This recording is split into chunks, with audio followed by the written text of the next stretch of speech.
Come on dear viewers, brothers and sisters, let's learn yoga for a hale and healthy life from our revered yoga master, Dr. R. Nagarathana. Namaste.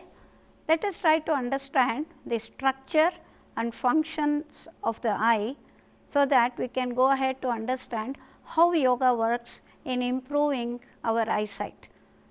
We all have two eyes. A resting eye is designed for distant vision. Near work always involves lot of work on the small little muscles of the eye. Each eye is comparable to a photographic camera. Just like the camera has a diaphragm and an aperture, our eye also has got a dark, highly pigmented diaphragm called the iris. This iris cuts off all the light from entering into the eyeball, and in the center of the diaphragm or the iris there is an aperture, a transparent hole called the pupil. The diaphragm is called the iris, the aperture is called the pupil. Through this pupil only nature allows the light to pass through. What are the functions of a good camera? It should have a very good powerful lens so that it can have a very clear image at its focal point, and it should be able to adjust very perfectly to the light conditions and also to the distance of the object from the film of the camera. Our eye, although is comparable to a camera, is not having a shape of a camera. It is a beautiful globule, it is a beautiful spherical ball which has got all the functions of a camera. For example, in this picture you can see the iris with its aperture, the diaphragm and the aperture through which the light passes through, covered by a very transparent glossy convex sheet called the cornea, which is highly sensitive structure of the eye. You would have experienced even before any dust particle sits on the eye, you would have blinked. So, this cornea is a highly sensitive, but extremely transparent convex layer which covers the front of the eye. As the light passes through the cornea and the pupil, it passes through the convex lens of the eye, which focuses the light rays onto the back of the eyeball. These light rays that pass through the cornea get refracted there, then they get finely adjusted at the convex lens, which and the light passes through to the back of the eye, where the photosensitive layer of the eye exists called the retina. Just like in a convex lens which you would have seen in your physics experiments in your school days, there is a focal point where a very clear image of the object in front is focused through the convex lens. Similarly, the natural eye has a capacity to adjust the shape of the convex lens so that the light rays fall exactly at the focal point, so that the retina is getting the sharp image of the object that we see. This retina has got photosensitive sensors. Photosensors. What are these photosensors? They are called rods and cones which can sense the light rays.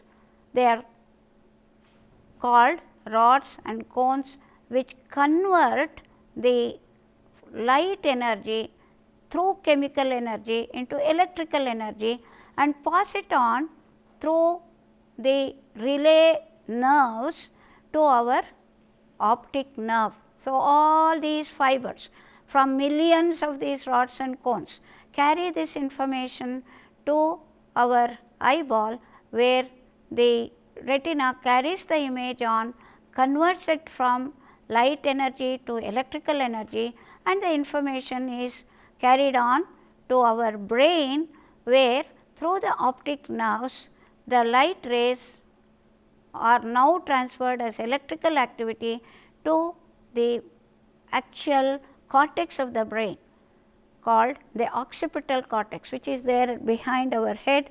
the last portion of the big chunk of the brain, the cortex, where the occipital cortex starts interpreting, doing lots and lots of interconnections, interpretations and intermingling of information, checking with past experience, post experience, lots of nerve connections, do lots of computerization, and finally, the image is transferred onto our mind, and it is the mind that does the perception, finds the meaning of the image that has been seen. So, say for example, you are seeing a beautiful tree, all the color clear images are to be transferred onto the specific spot in the retina. If the tree is not in front of your eyes, it is some to a side, then you can't get a very clear picture. Say your friend walks into your room, you suddenly turn your eyeballs to see who it is. Although you have a big area that is covered by the big area of the retina, the image has to fall on a specific point in the retina called the fovea or the macula of the retina, where there are large number of rods and cones. To do that, nature has provided us with the ability to move the eyeball in various directions with good number of muscles attached to the eyeball. So, wherever we want any movement in the body, if you want to move the hand also, we need a muscle there. Just like a muscle moves the hand up, the muscles of the eye, external muscles of the eyeball move the eyeball in different directions. So, we want to move the eyeball upwards, downwards, to the left, to the right, and therefore, to move the eyeball we have strips of muscles, very thin strip of muscles which are attached to the eyeball all around, and these muscles when they contract move the eyeball. So, if you want to move the eyeball upwards, we have a set of muscles in the upper portion called the superior rectus, which pulls the eyeball in the upward direction. Then pull the eyeball in the downward direction by moving the lower set of muscles, right and left lateral set of muscles. And we want to move the eyeball in various rotatory movements. So, to bring about that, we have a sling of the oblique muscles. So, on the whole, the eyeball has got 6 muscles, and these muscles have to work in a very coordinated way, highly coordinated way. So, that when you want to see an object onto your right, you want to move the left ball to the right and the right eyeball to the right. So, coordination is brought about by the information that is carried from the brain along the nerves, and these nerves give the correct information to the correct set of coordinating muscles, and that is how we are able to get a very sharp image focused on to the fovea or the macula of the retina, where the clear image is interpreted or converted into electrical activity. There is also another very important activity that goes on in our eye with all the work that we do. When you want to see an object which is very near, say when you are looking at a distant object, all the eye muscles are relaxed. As soon as you want to read or look at a TV or a computer screen, there is a lot of adjustment that the eye has to do, shrinking of the pupils or constriction of the pupils, thickening of the lens and drawing in of the eyeballs. All three put together is called the accommodation reflex, which goes on so very naturally. So, try and understand how complex and how beautifully the nature has provided this mechanism, so that we can do whatever work that we want to, so that we get a beautiful picture, the color and the beauty of the world and appreciate it. Thank you. Dear brothers and sisters, come on, let us now begin the practice of yoga. We begin with the yoga for the eye, Drishti Yoga.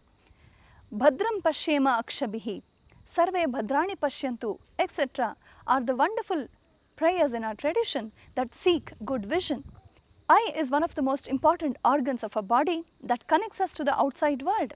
We need to cleanse and strengthen our vision both inside and outside. So, let us begin with practice of Drishti Yoga, yoga for the eye. Welcome, Suswagatam. Eyesight improvement integrated yoga module, episode 2.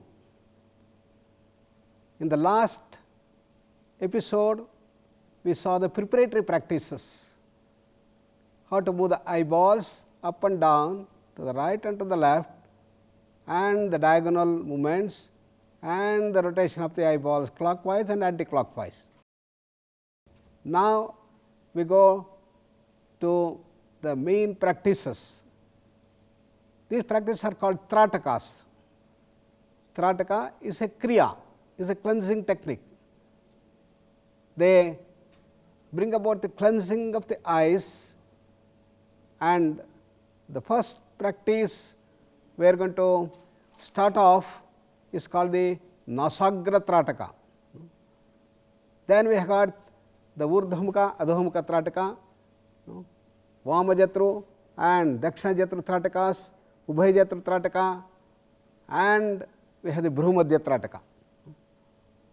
So, these Tratakas are extremely helpful to bring about the eyesight improvements, and we are going to start off the practice.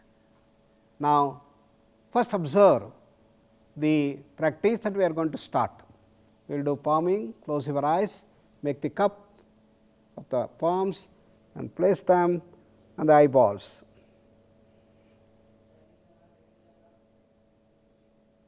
No pressure on the eyeball. Feel the relaxation. Allow all the muscles of the eyes to relax nicely. Feel the deep relaxation.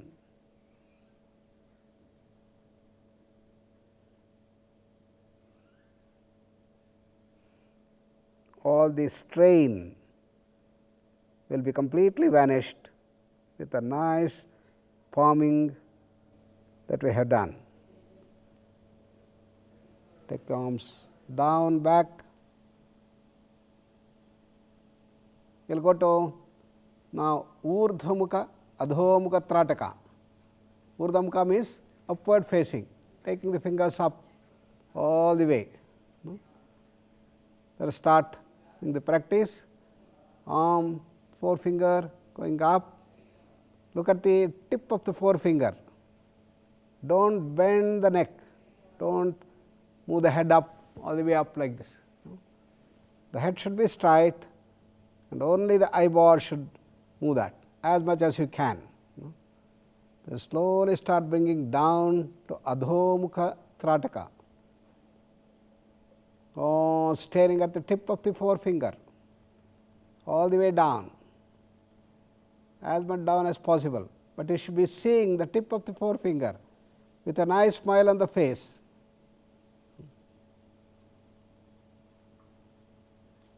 Now, the second round, slowly bring the arm and move up to Urdhvamukha Trataka, upward facing Trataka. Look at the tip of the finger continuously, staring at it. Take it all the way up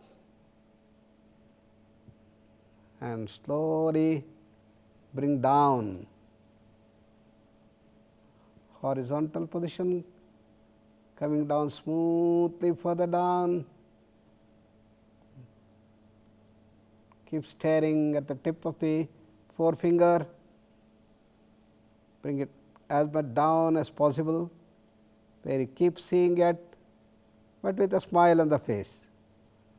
And we will do one more round. Slowly move up the forefinger for Urdhvamukha Trataka, coming smoothly to the horizontal position, moving up and up, staring at the tip of the forefinger, going all the way up to the vertical almost,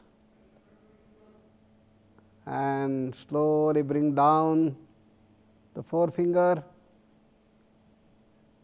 tip of the forefinger being observed continuously, horizontal position, bring it down all the way. Close your eyes, relax. We will do cup palming. Place palming the cup of the palms place them on the eyes, all the surrounding muscles are being nicely relaxed, no pressure on the eyeball.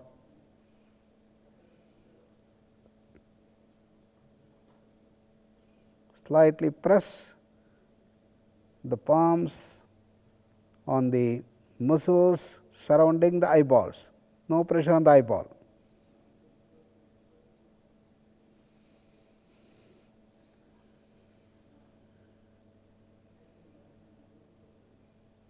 Slowly release the pressure, but keep the contact, do not release the palms.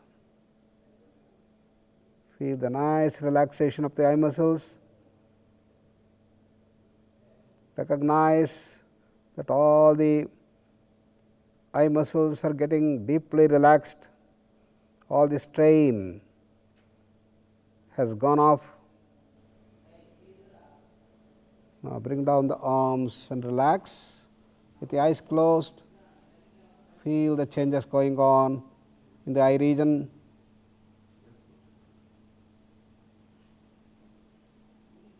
Now, we go to the next set of the practices, that is Jatrutratakas.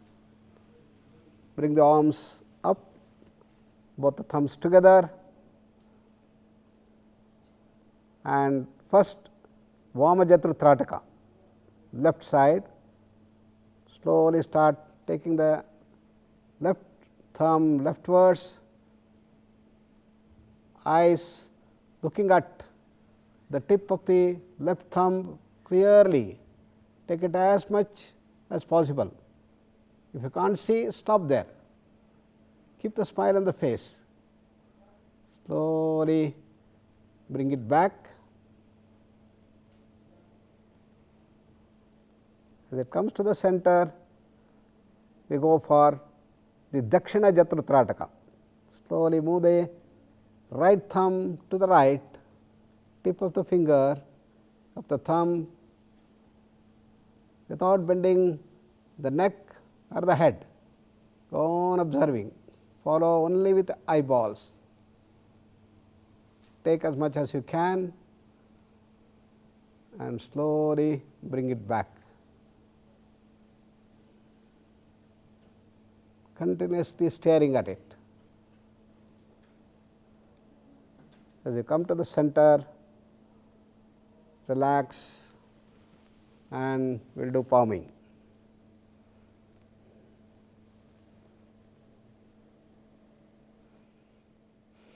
No pressure on the eyeball, only the surrounding muscles get the relaxation due to the pressure of the palms.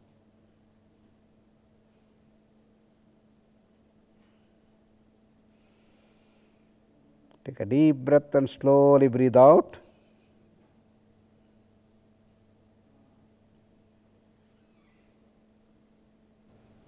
The second round, Jatrutratakas. Open the eyes, start staring at the tip of the thumbs, Brhumadyatru. Take the left arm leftwards as before, carefully following with the eyeballs the tip of the thumb of the left arm.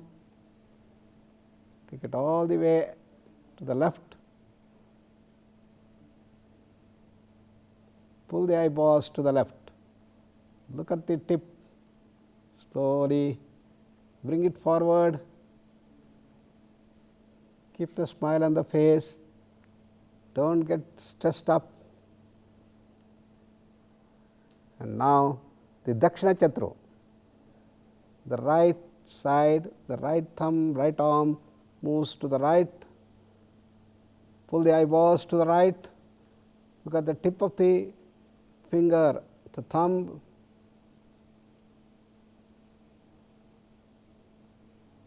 the level of the thumb is the same, the level of the eyes, and slowly bring it back. Keep staring without winking or blinking. Bring it to the center, relax we will do palming to give relaxation to the eye muscles. There should be more and more relaxation to the eyeballs, eye muscles, and slowly keep a little pressure. Take a deep breath and we will do Bhramari.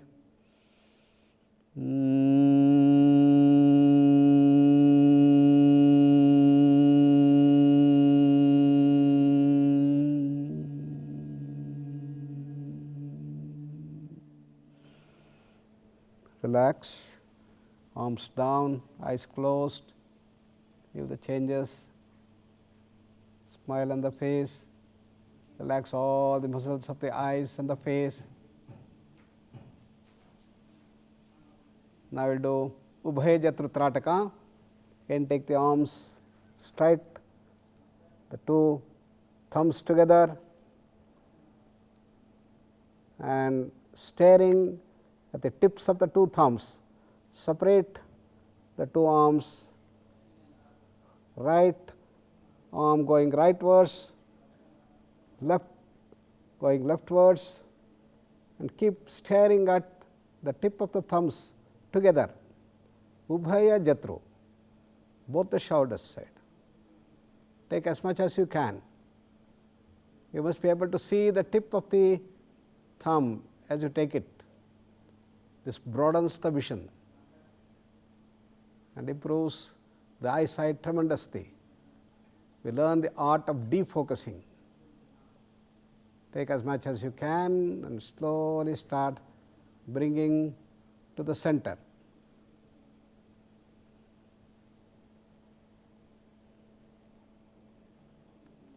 As you come nearer and nearer, bring the thumbs together, looking at both the tips clearly. Relax, eyes closed, do palming.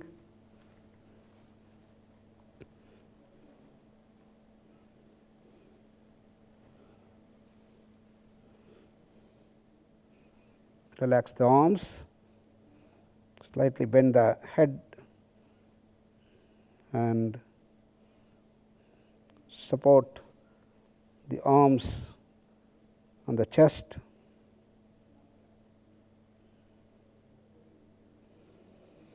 Take a deep breath as you slowly press the surrounding muscles.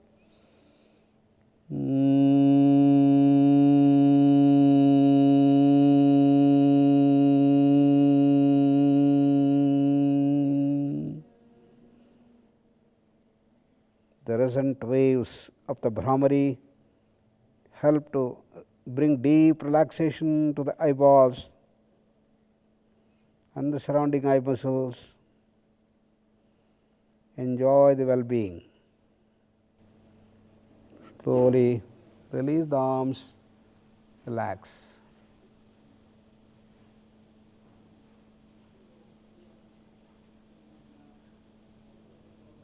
And the last practice for today is the Brhumadyatrataka. Take the right arm straight and bend the forefinger, start moving towards the center of the eyebrows, Brhumadya, and start staring at it without winking or blinking. Take as much as possible to the center. Oh, staring at the tip of the forefinger, bring it just on the top of the nose, in between the two eyebrows. Keep looking at it. Keep the smile on the face.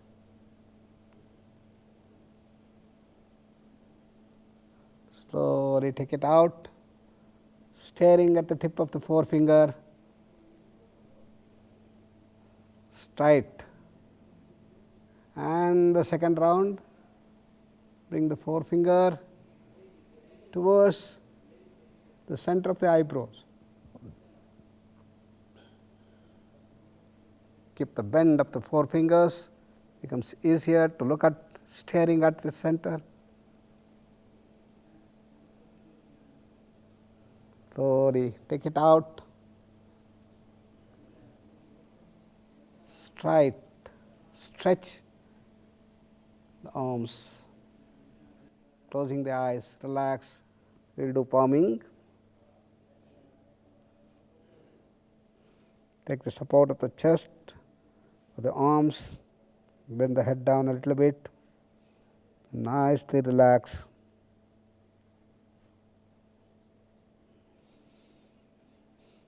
Slightly press the surrounding muscles of the eyeballs.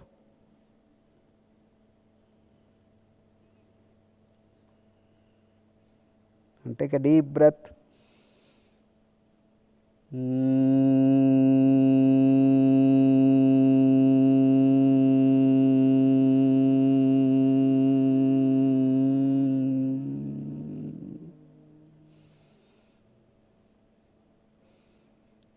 Once more, Bhramari, inhale,